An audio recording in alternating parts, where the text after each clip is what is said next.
Hello, and welcome to Talk.Therapy.Heal, a dynamic and engaging show that endeavors to shatter the many stigmas surrounding mental health and therapy. Talk.Therapy.Heal is a collective of licensed counselors, therapists, and life coaches unique in areas of specialization, expertise, and experience.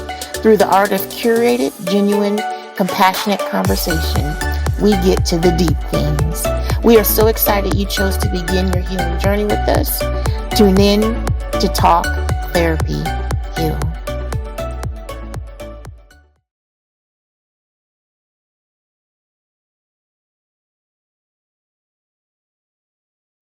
Hello, and welcome to Talk Therapy Heal, where we delve into life's challenges and give you strategies on how to live a whole healed life. Hi, I'm Kenya. Hey, I'm Rachel. Hey, I'm Marisha. Hey, I'm Yanika. Hello, everyone. My name is Shantra, better known as Shan. Tonight, we are so excited because guess what? First of all, our hashtag is hashtag bring it to the table. Yeah. We're bringing all the uncomfortable topics that need to be discussed to the table if you all did not recognize in season 1. So now that we are in season 2, we have episode 3. Okay. Where we are starting a new series on healing, okay? Keep in mind, this is Talk Therapy Heal, and we're going to be speaking about healing in many episodes under this. So this one right here is going to be focusing on access the damage, okay? Access the damage. The next episode will speak more of assess, okay? So y'all keep that in mind. I am so ready. So our series topic is Am I Healed? Oh, yes. That is come on, keep me honest. The series topic, Am I Healed? So ask yourself this as we start peeling back the onion layers to true healing. Yeah. Not the play, okay? Okay. Yeah. Okay. Okay. So let's talk about how do you access, right? Mm-hmm. Healing. And the definition is to obtain, examine, or retrieve information. Obtain, examine, or retrieve information. So what I hear you saying is that I have to go into a place to get it. Absolutely. We gotta go get it. We gotta go get this healing, y'all. Come on. But while we go get it, we have to examine what is the wound. We have to go into this place that is dark, that is scary, it makes us very vulnerable and uncomfortable. It is painful, but we are going to get something, and that is y'all. It's intangible. It's freedom, but we have to go into this place. So we are accessing the damage, meaning we're going into the damaged area. Yes. Ooh, I like your what you said. Yes. Can you give us yeah.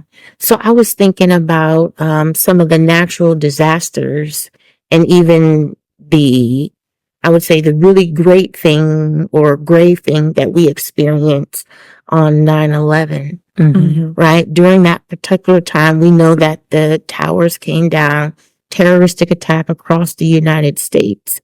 But if we were to examine that, you know what I mean? We have to go into that situation.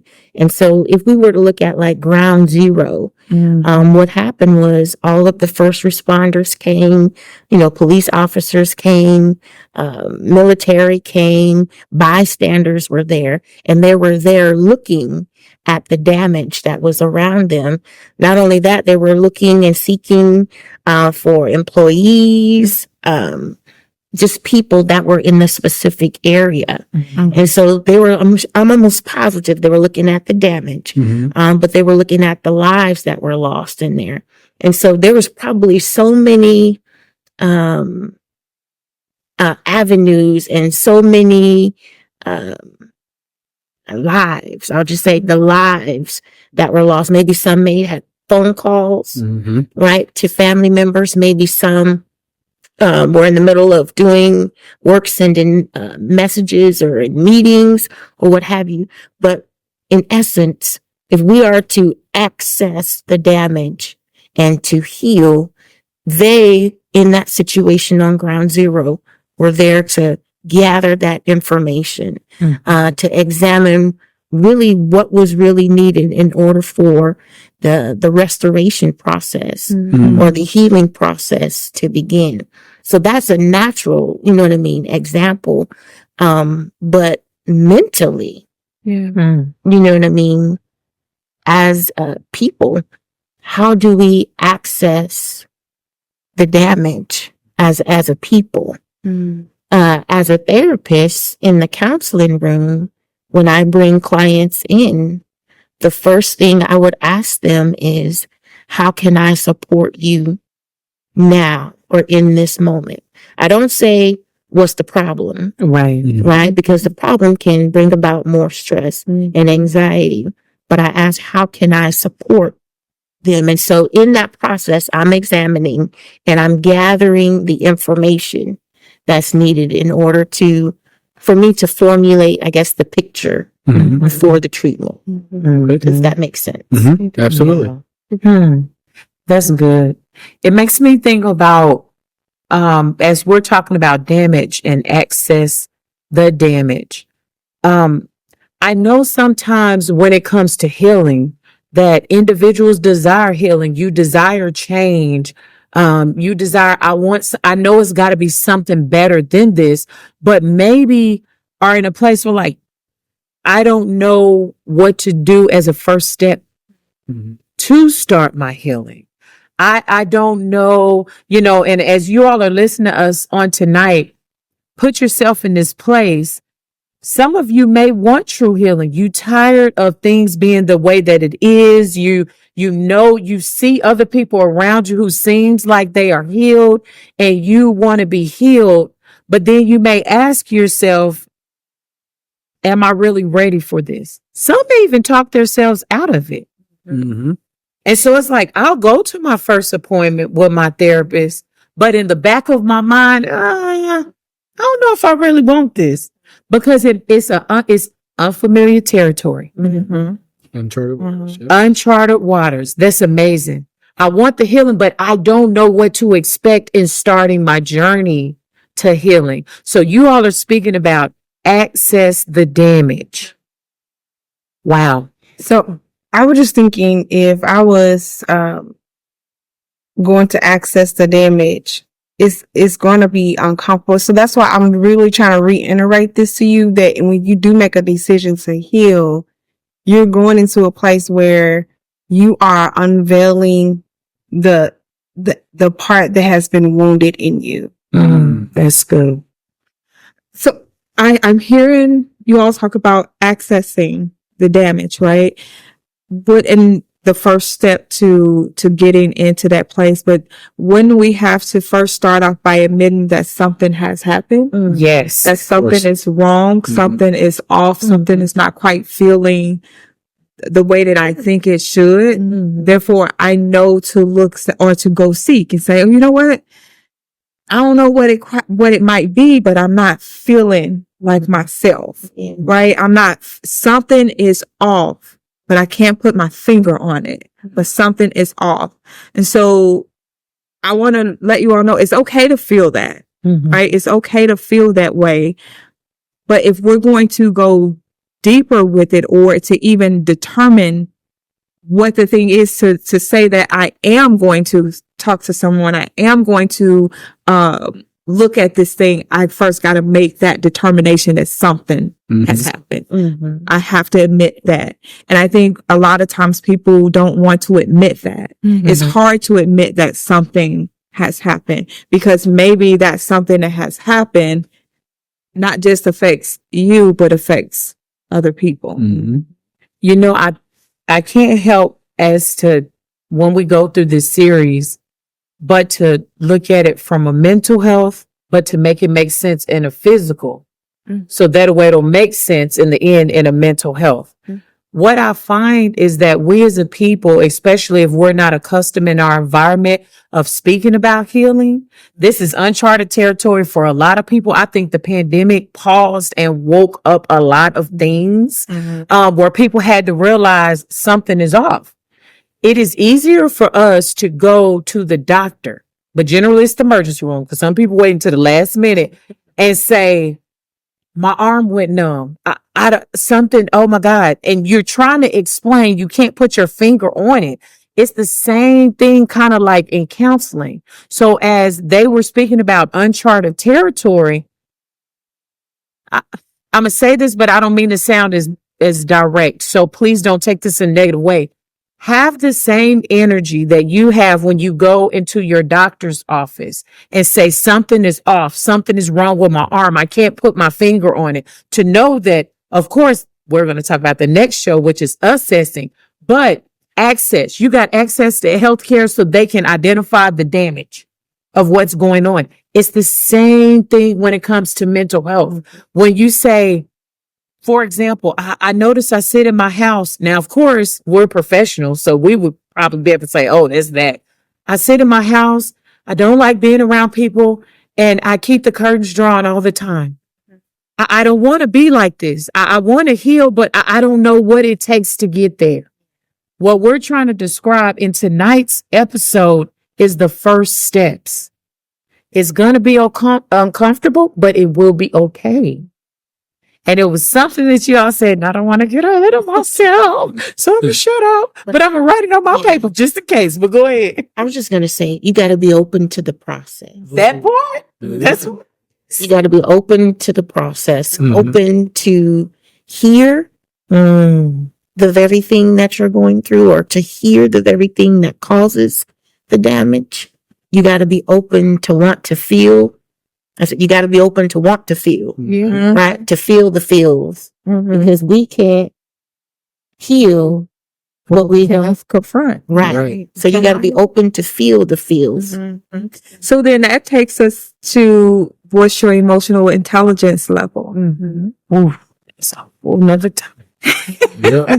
Let's go. Okay. So emotional intelligence, for those who don't know, is the ability to manage both your own emotions and understand the emotions of people around you. So understanding that I can feel this and other people are allowed to feel things as well without taking on the responsibility of somebody else's feeling or emotions or placing yours on someone else as if it's their issue or their problem to deal with. So if I'm going to be open, I have to understand and feel the feels. Yeah. I have to understand what the feels are.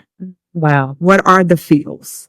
What are the emotions that I'm feeling? And so I had a few things in here, like emotional signs, like recognizing that something is off. You're irritable. You're sad. And you're more anxious than usual. And it's than usual because anxiety is not a bad thing, y'all. There's some level of anxiety you should feel.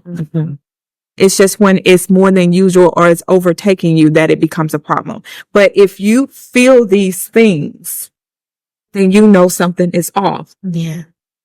Are you willing to access what that is that's causing those things to be off?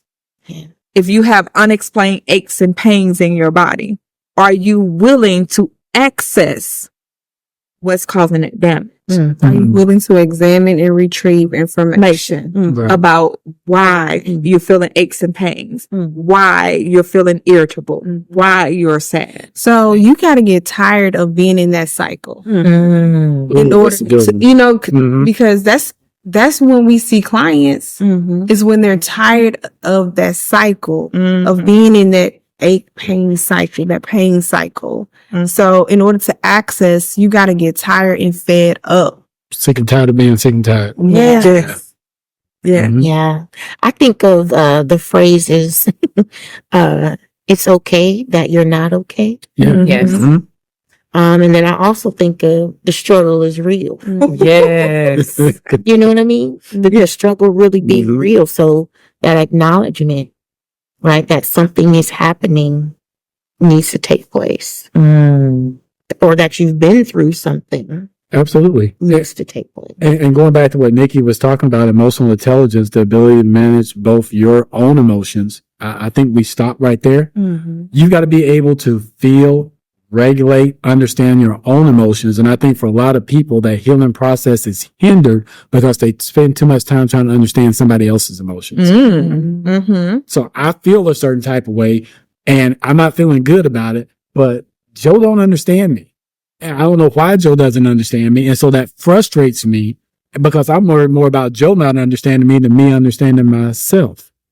And so once again, that's Nikki's area. That's that whole thing about identity. And so for a lot of people, that emotional intelligence is really hindered, or they don't have that because they don't really know who they are to even be able to understand their own emotions.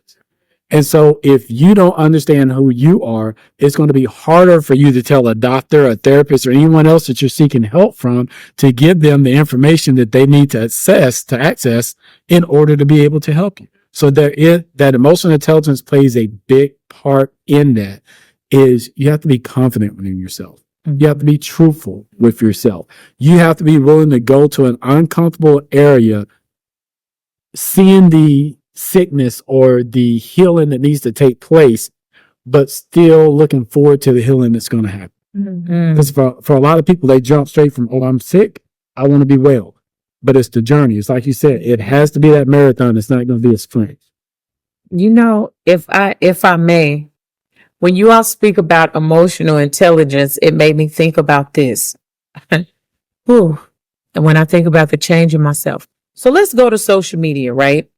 The last show that we was speaking on was managing stress and, well, going down the rabbit hole, right? So what it makes me think about with emotional intelligence is social media.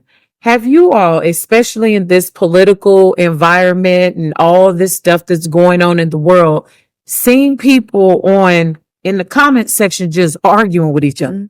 I mean, going back and forth. So what I want to do with this is not talk about the people, but emotional intelligence. Giving an example, you're arguing with people on social media that you never met about individuals who are in political office that you have never personally met. And you're going back and forth, tearing each other down. And you may be arguing with a bot because AI is interjected into this and fake profiles, right? So someone who is able to have emotional intelligence can say, I'm not going to go back and forth with you and participate in this because you're not willing to have an intellectual conversation. Your emotions are so dysregulated, which can show how unhealthy that people are, that your whole premise for being in this comment section is to be right. And you're going to hear my voice. So generally, when individuals are emotionally dysregulated, come on, help me, counselors, emotionally dysregulated, it's all about me. Like you were saying in the definition, you're not considering the other person's emotions as well. Because when you have that intelligence, you can say, I'm not even going to waste my energy on this conversation because they are not listening to gain understanding. They're listening to respond or reading to respond. Right. Right. So what I'm trying to piece this together in my mind. The part of accessing our healing journey is to have self-awareness, right? So we're first becoming aware of the cycle, of the pain, of the headaches, all these warning signs that something is off. So we're pausing, we're coming to counseling, we're going into an environment that is safe, that is non-judgmental, that is supportive, that will help take us to the next level in our self-awareness. And as we gain self-awareness, and then we can learn how to self-regulate. There you go. Right? Because we have to learn how to self-regulate to continue this journey of healing. Because we're saying it's going to bring up resentment, it's going to bring up, depression or anxiety, is going to bring up, the very wound that you encounter or witness. So we have to learn how to self-regulate. in counseling, that's how we can continue this journey. Because what I've seen is that people say, I'm on my healing journey. They started, but because they don't have the tools to regulate their body, their mind, and their emotions, they stop. And then they in this perpetual cycle of being unhealed. And that goes into what it takes to be emotionally intelligent, self-awareness, self-regulation, and you got to have that motivation, empathy, and social skills. So what you were talking about with the social media and all of that, you need all of those things in order to be emotionally intelligent. So that's why people drop out when they start their healing journey, because they don't have all the key components that is necessary to actually continue forward. And you get those key components by coming to counseling, by working with a licensed professional. Yes. Right? That can help you with that self-regulation is key. Because if we go into that vulnerable space unskilled, we can then gravitate to, I've seen it and I heard it. I'm smoking more. I'm drinking more, because man, I've tapped into this place that is uncomfortable, but I have to still cope. So that's the key with accessing. Absolutely. Okay. And, for me, this is, I can tie a lot of things from a behavioral health standpoint back to biblical theology, if you will. Emotional intelligence, self-regulation, no better example than Jesus. Now, let me show you an example. This was, I want to say John 8 chapter. This is where Jesus comes across a woman that was caught in adultery. And if you guys remember this very well, there was a woman that was caught in adultery. They brought her out to be stoned. Well, the question I always asked was, where was the man? Right. All right. So having emotional intelligence, I have to say, that's not the important part that was there. They brought her out ready to stone her. They put her before Jesus. Jesus had that emotional intelligence because they kept trying to get him into a bad position, if you will, to get him to say something that he shouldn't say. And the only thing he did was just sat and start writing in the sand. See, I already know what you're trying to do to me. You're trying to take me outside of myself. I'm not going to let you go there. Yep. Emotional intelligence. He had all those So then when they kept pressing him, he knew he needed the answer. So now he has enough time to not only understand himself, but the people that are around him. Okay, you're absolutely right. That's what the law says. But any of you that is without sin, cast the first stone. And Bam. took out. Gone. So now they're gone. So now he's still dealing with the woman that's there. So now he has to understand himself. He has to understand her and what she's going through and give sympathy to her. And he says, where are your accusers at? Where are they? Where are your condemners? Then I don't condemn you either. Go forth and sin no more. Done. Emotional intelligence all wrapped up right there in one chapter in John the 8th chapter. And so that's why we have to be with people sometimes. People will try to accuse you in the midst of you going through your healing to get you out of your healing process because they really want to kill you. And so in the midst of that, you have to know who you're dealing with to say, you know what? I know what you want. I ain't even got time for that. I'm going to get my healing. Because in the end, when I'm healed, you're going to be looking at me something totally different. Oh, can I? Yes. First of all, I gotta breathe on that one. I want to say this amazing point. Oh my God. I wrote down on my healing journey. When you are in this stage and we're talking about damage and access to damage, you're accessing the damage within yourself. I want to pause and do a Rachel real quick. A lot of things that are happening in today's time, people are truly desiring to heal and go on their healing journey. But then because of what we see on reality shows, what we're seeing on social media, we're hearing, which I appreciate the athletes that are now advocating for mental health and saying that it's okay. You have individuals who are getting caught in the cliches and they're saying, I'm on my healing journey, but am I healed? Are you really healed? That's why we're talking about this.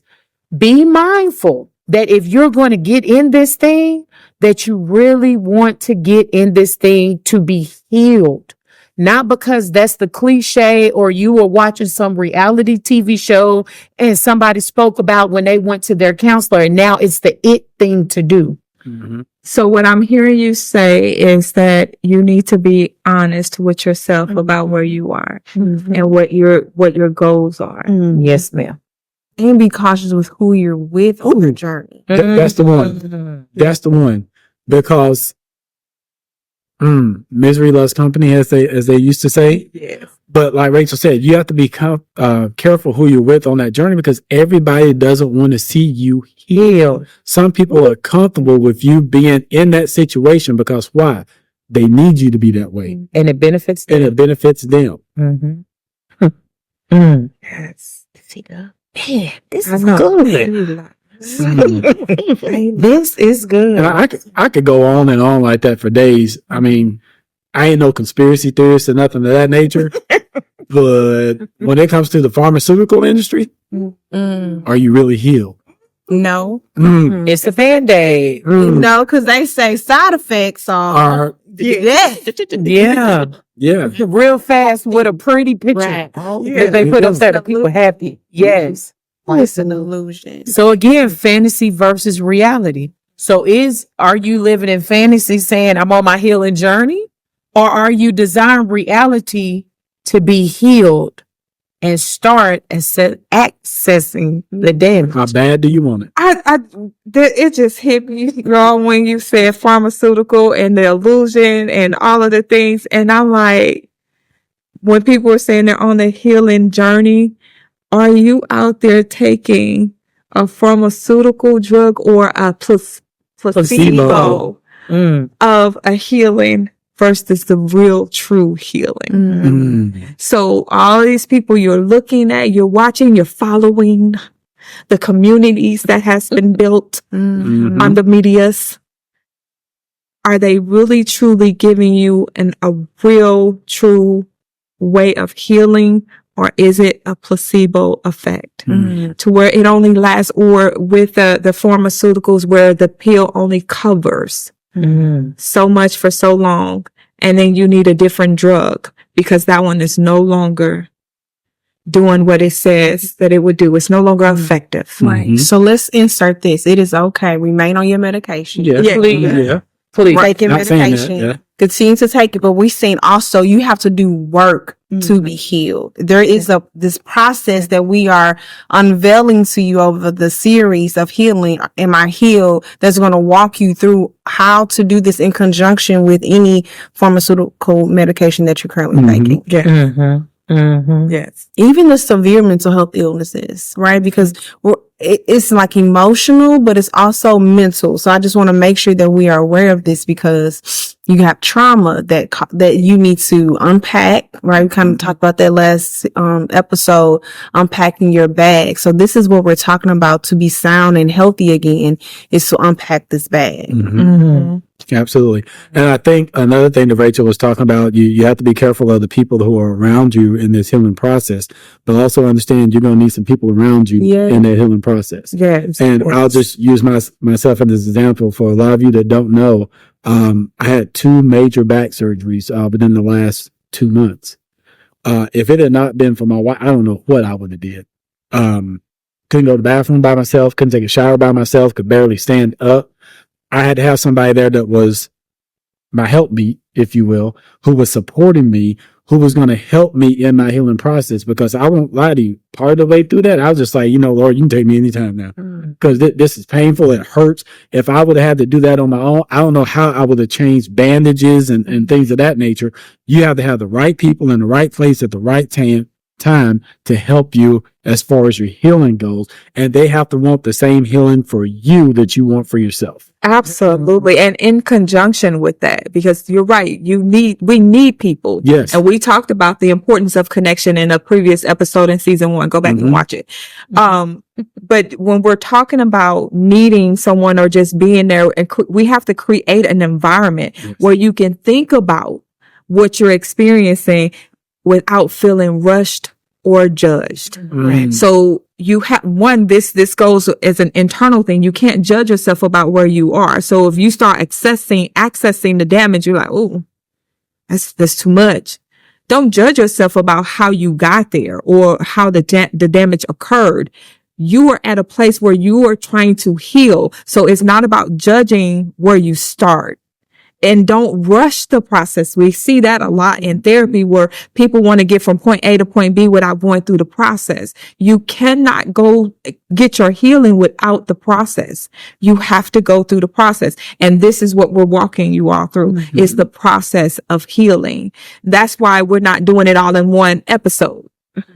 Is this a lot? It's too much. It's too much. So you can't think that you go to one session and you present your stuff and then your client or their counselor heals you miraculously somehow, some way in that one session and you good to go.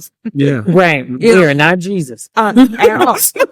At all. Ain't never proclaimed to be at all. So understand that it's a process. But I think going back to what we said in the beginning, sometimes it's scary to access that damage, to think of ground zero.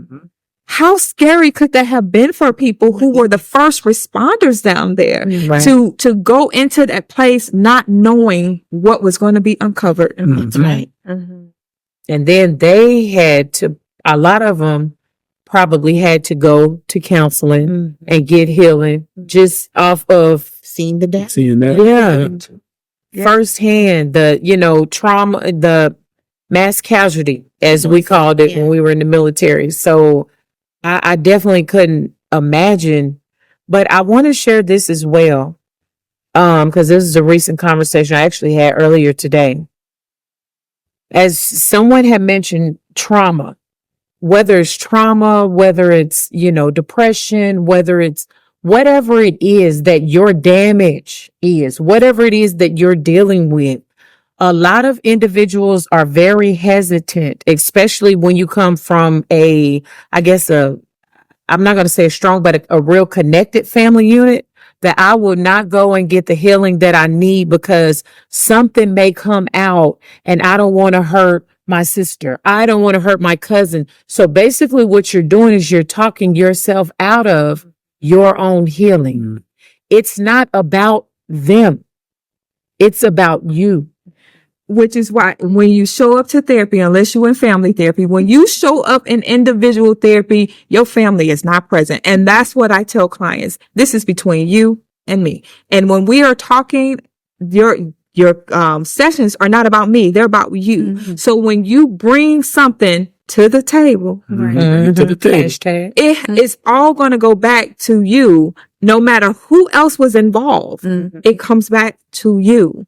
Your damage cannot be accessed by somebody else. It's your damage. You have to determine what that looks like and what it is for you. Bringing your mama, your sister, your brother, your cousin into it, they're not going to view your damage the way that you do. They're going to view it from their perspective. So if you want to heal, you have to access your own stuff. And nobody else's. Absolutely. So what I hear you saying is that you got to stay present in the moment. Here now. Present in the moment. Yes.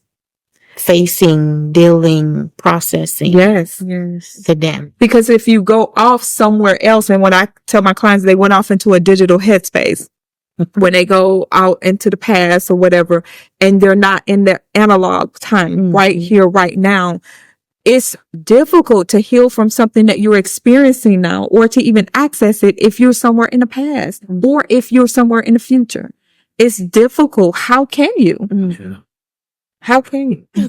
In other words, they have to be ready to accept their own reality and everything that they have gone through, seen, whatever the case may be, being truthful about it, sitting in it and feeling it. Because I believe the more you sit in it, the more you feel it, the more you're going to let things come out, which is eventually going to lead to that healing. I've been in sessions with a lot of individuals that have sat across from a table or a couch or whatever, and just felt that I'm not going to tell you everything. I'm going to give you little pieces and bits and try to have you figure it out. And it's not going to work. We're not miracle workers. We have to be able to assess a lot of information to put that together to try to figure out how we're going to help an individual. So we're really relying on you to help us help you. Yeah. Mhm. And it's layers That's to what it is. accessing Yeah. the damage or your healing. Break that down. Because it's not just one event that we're talking about. Sometimes it's multiple events Mhm. or multiple situations that you witnessed or encountered or had been involved in that you may need to unpack or examine to retrieve your healing.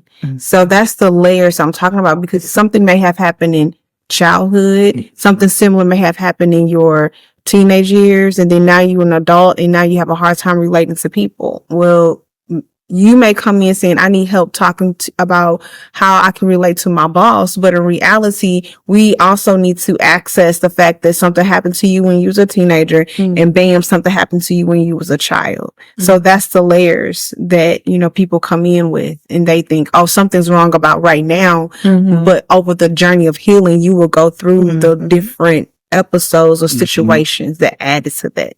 And so I love that you say that, because in some sessions I've come across people, that's not my problem. That's not my issue. I don't need to go back there. My childhood was this, my childhood was that.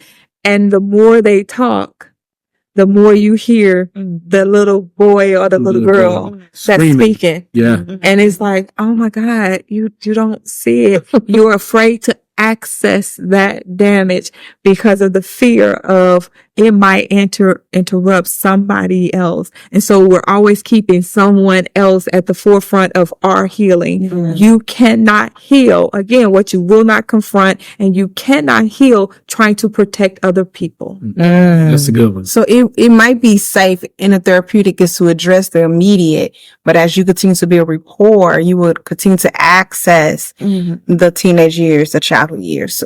You just got to do it in pieces. It's not all in one fix. It's something that you all mentioned, and it made me think about like when clients first come into session, because of course it's like, I don't know you. I was referred to you by a friend, or I seen you on Talk.Therapy.Heal. And then it's like, because and the reason why I say that, because I see people do that on social media. I remember posting the clip and people was like of David Mann, and he was talking about him and his therapist on a podcast, and people were like, I need the therapist he have. And I'm like, it's a lot of therapists I heard, okay, no shade.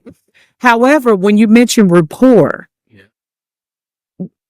I want you all to understand, we won't, but I'll say that when you first come in, it's like anybody that you first meet. So think about when you met no, we can't even use that from a relationship. I was about to say when you met your spouse, that's totally different. You might be like, oh, he fine. Oh, she's sexy. No, so let's take that off the table. Scratch that from the show. But no, think about when you first start working with people at work, when you first start going to a church, when you don't know these people in the organization when you first get there. It's the same thing with counseling. And so it's building that rapport. And what will need to happen in order to get to your next stages or layers, if you will, in therapy is you all allowing the therapist to access your damage. We can't help you. Like we said, we're not Jesus. We're not miracle workers. We don't proclaim to be. We have tools and things that we've learned. But if you come in and you stay guarded for 6 sessions, we're not going anywhere, because you do not allow us to gain access because you're guarded. And we understand it's scary. It's uncharted. It's fearful. Are you going to judge me? Someone brought that up. That's not our job to judge you all. Our job, and I say this all the time with my clients, listen, my job is to walk alongside of you while you're on your healing journey. I'm not going to do more work than you do. But I walk alongside of you. And my desire for you is that you be healed, you reach your goals. And then when we get to the end, we're going to revisit the beginning of the goals that you set to see if you feel that you've met those goals. So, and like they said, it's not about us. It's about you. But we need access. You have to have Access. access. Gotta have access. Right. Access has to be granted. Mm-hmm. That part. I like that. Yeah. Access. What she Access said. granted. So, what you got, Larisha? Cause you always be sitting on something in the corner. I'm just thinking about, I mean, because I've had therapy before, so just walking into the room and trying to make that connection with the therapist. I guess I'm thinking of like blockages because it's a new person. Mhm. And let's just say I'm moving in mistrust. You know, I don't trust people anyway, but I'm coming to therapy. So what would I do coming into the therapy room and I'm working through some trust issues? So I'm going to be guarded, Of course. right? I'm going to walk in there. I'm going to be guarded. How do I guess we could tell the people, how do we go into the therapy room if I'm feeling guarded, or if I know I'm guarded, or if I know I'm only going to reveal this much, you know what I mean, of the process? How do y'all handle clients that walk in and are guarded? That's a good one. I know for me, just being able to go in and do my normal intake and talking to the individual in detail about what's expected in the counseling, what my obligations are. It's not just about them. If they have any questions, to let them know that this is a therapeutic relationship. It is not a normal type of work relationship. We're not going to be calling each other. You lay the ground rules and you let them know that you're there for them. But it's also about taking your time, your emotional intelligence to give sympathy to that individual, see what they're showing you. And a person may say, well, you know, I've had some problems trusting people. Well, you know what? I'm glad that you told me that. And I appreciate you being open and honest to let me know you have some issues trusting individuals.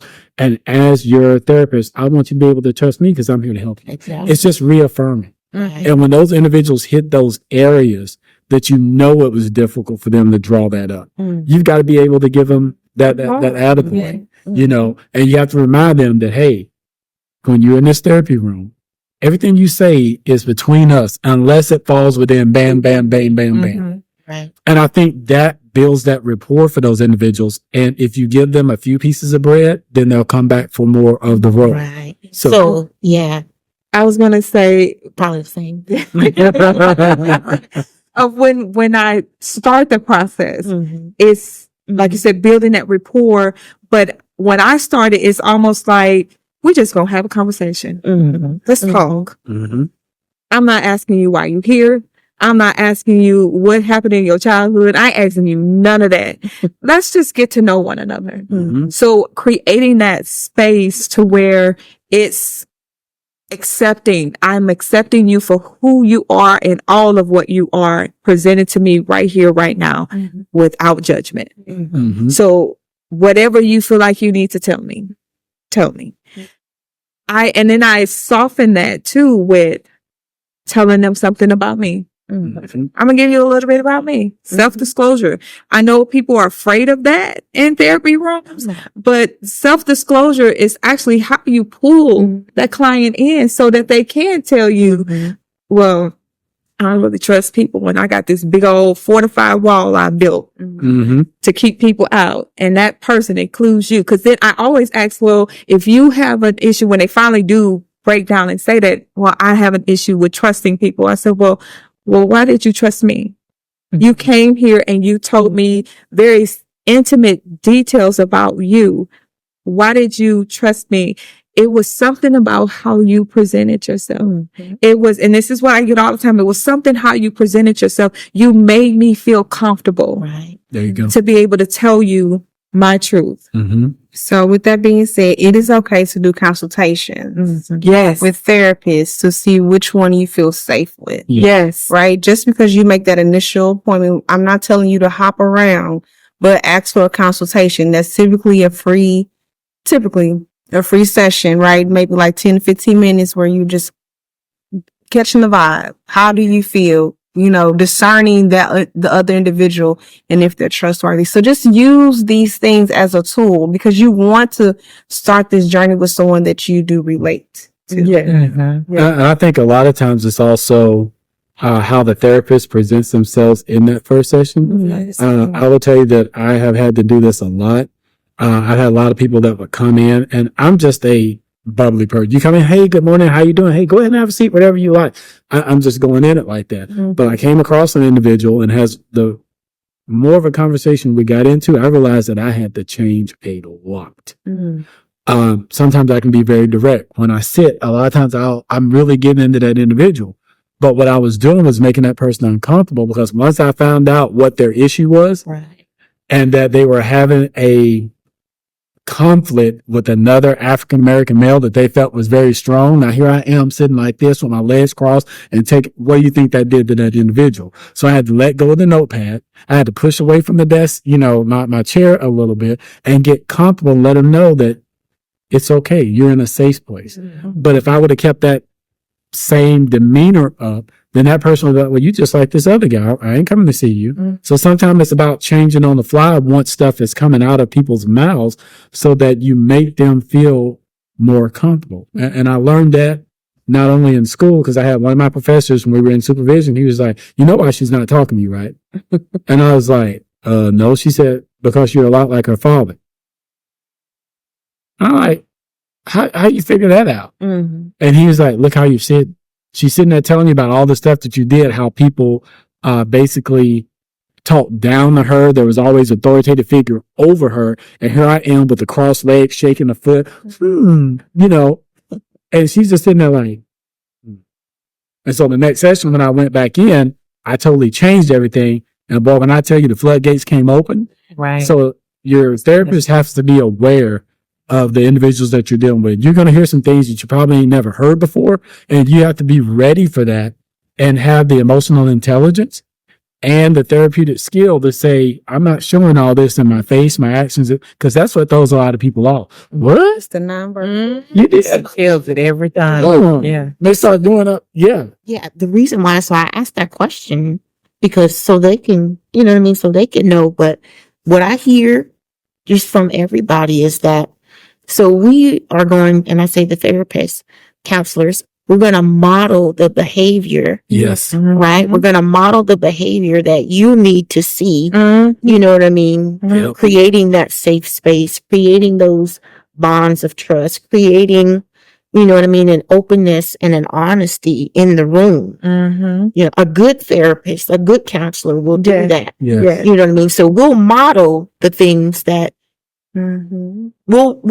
I can't say, how should I say it? We'll model the healing. There you go. There it is. That's a good one. Ooh, Yeah, yes. that's a good So one. we'll model the healing. That is so good. That is. I mean, because if you even think about when someone presents and they're feeling anxious, you can't be anxious too. Yeah. You have to calm down. You have to present yourself in the manner in which you want them to present. And they begin to, even without verbally knowing it, they begin to calm down. Yeah. Or you will be able to calm down if you are talking with someone who is modeling that calm demeanor, which is why we talk when you're having arguments and going back and forth with people.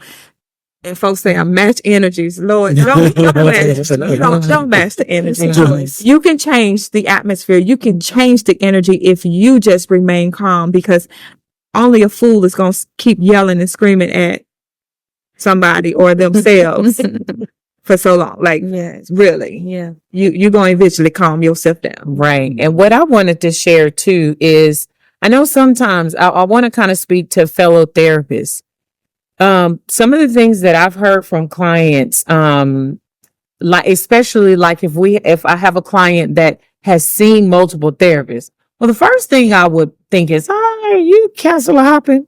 Because some clients, this is for you all, the people, is that soon as you go into your healing journey, and we're going to go and work through these phases, like we said in the next episodes coming up, when it starts getting hard, then you jump to another counselor.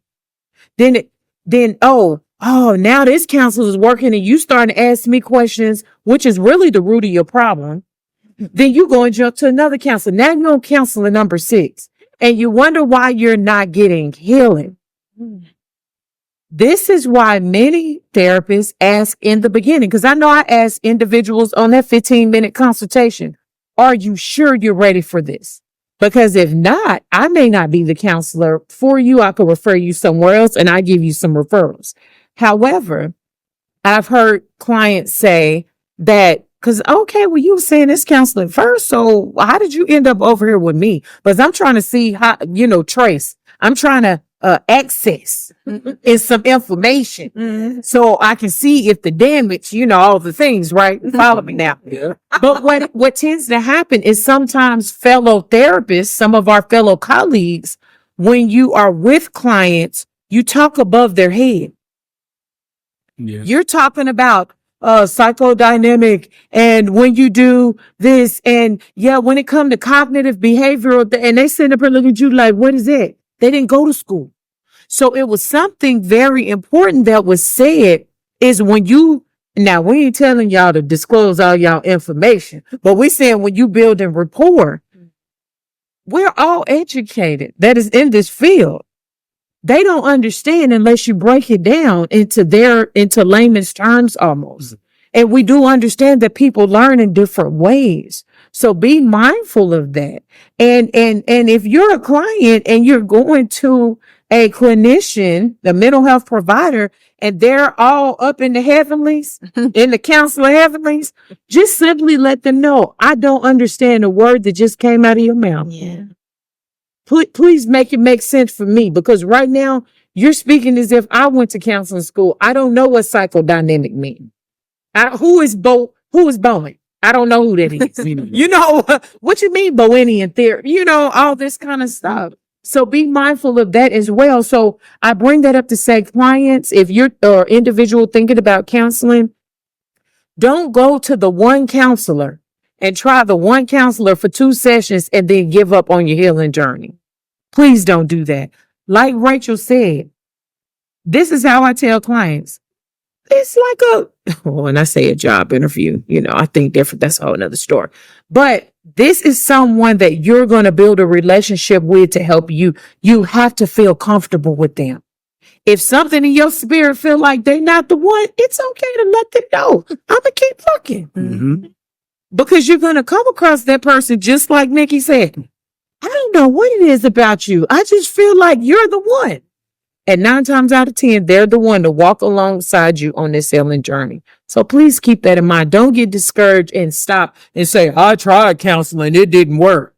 No, you tried a counselor who didn't work. Okay. You didn't try counseling. Okay. A big difference. So please keep that in mind. And I think for a lot of people, they want to get on a healing journey. They want to be healed, but they find it hard. Every time they put one foot forward, it seems like they're getting knocked back with something else. Things are constantly stacking up. That's when you may have to have those good friends that are around you that's going to push you to get the help that you need. I can't remember exactly what book it was in scripture in the Bible. I know it's in the New Testament, but there was an individual that was looking for healing from Jesus. And he could never make it through the crowd of people. Sometimes people get that one confused with the pool of Bethesda, but it was totally different. But his friends said, we can't get you through the doors, too many people there, so we're going to lower you down somewhere. Sometimes you need to find some friends that knows what you're going through, that understands you, that's going to say, no, you want to go to counseling? I'm going to drive you there. I'm going to walk in. I will sit in the waiting room. I'll go with you every Tuesday, whatever your appointments are, but they want to see you heal. Those are the 2 friends that you need. Now, in retrospect with that, with the counselors there, what I always try to do is I will tell individuals when they come into session with me, my goal is to try to see you achieve your goals. Mm-hmm. I want to see you heal.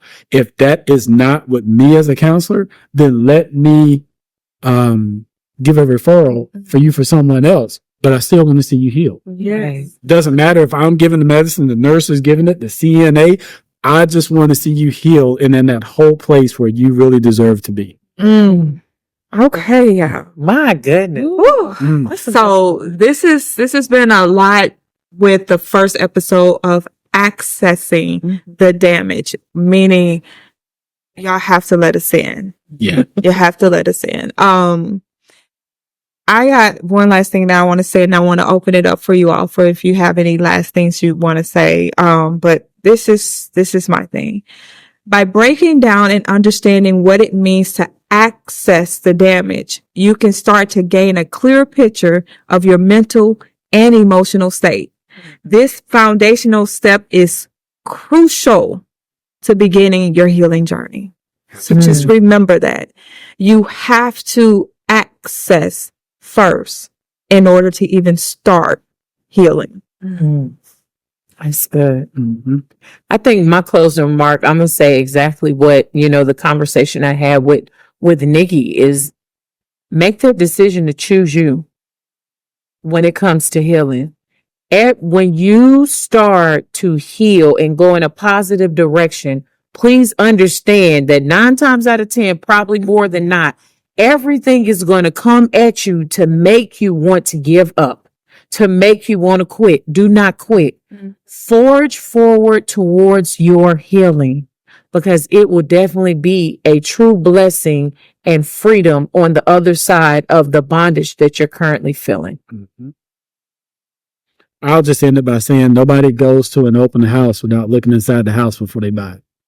You have to be able to open yourself up to your therapist so that they can see what's really inside. That way you buy into the healing process, because your therapist already knows that the healing process works. It's good. Take this journey with Christ. Oh, Take this journey with Him, because He's going to be that support for you, that internal support. yes. Even when it's lonely, when it's dark, when you're crying, He's going to be that comforter for you. So journey with Christ, and you do that through prayer. So confessing your emotions, confessing the access, right? And let Him in on the journey with you. So I'll just say that healing is not a linear process. It's a continuous process. Yeah, good. All right. Well, we thank y'all for joining us here tonight on Talk Therapy Heal. We pray that something that was said tonight penetrated in a way that would cause you to want to change your life, that would make you want to allow a therapist or someone else to have access to the damage that you have experienced. So do us a favor. You don't know what to do. Like, subscribe, and hit that notification bell so that y'all know when we on, right? Because we bring a lot of stuff to the table. Yes. Good stuff. Yes. So we'll see y'all next time here on Talk Therapy Heal. Bye.